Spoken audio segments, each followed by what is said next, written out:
My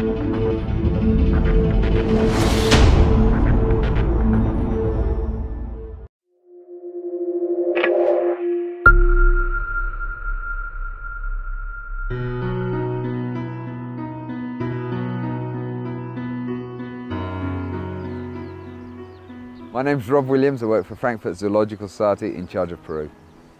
So we're here on the North Cornwall coast, really spectacular scenery, and we're here hoping to find a peregrine.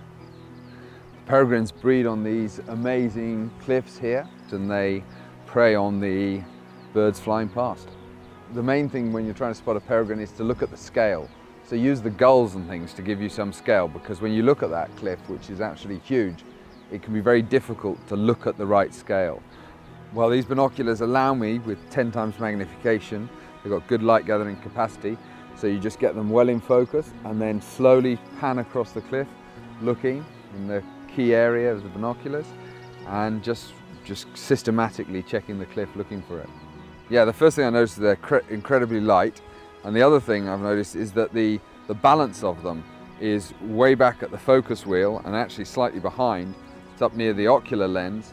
In most binoculars, it tends to be the heaviest glasses down near the objective, and so your balance is slightly pulling you down. Whereas when you've got these up against your eye, they're sort of pushing back into your face slightly, and they're very comfortable to hold, and for a long period, very still.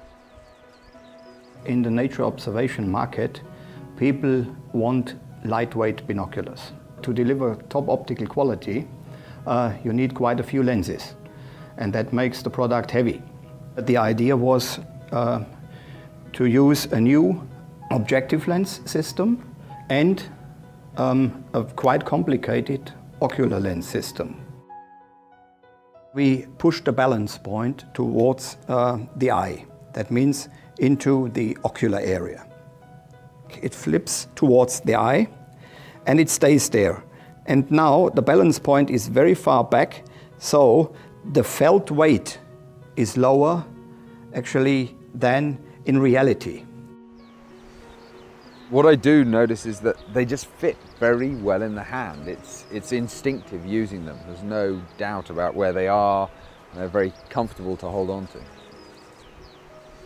The armoring is extremely soft, so it feels much better in the hand, and it also absorbs shock much better than other armorings. It's a little bit longer here in the objective area, so that adds a few millimeters, but gives a lot of protection for the objective lens system. If you put it on the table, you know, it dampens perfectly. These binoculars have a very good light transmission percentage, and so that's allowing you to use them earlier and a bit later, and especially in darker habitats. You know, normally 1042s I wouldn't be tempted to use in dense rainforest habitats, but these may well work well in those conditions. We have a remaining of 92% transmission guaranteed in that binocular, which is a lot.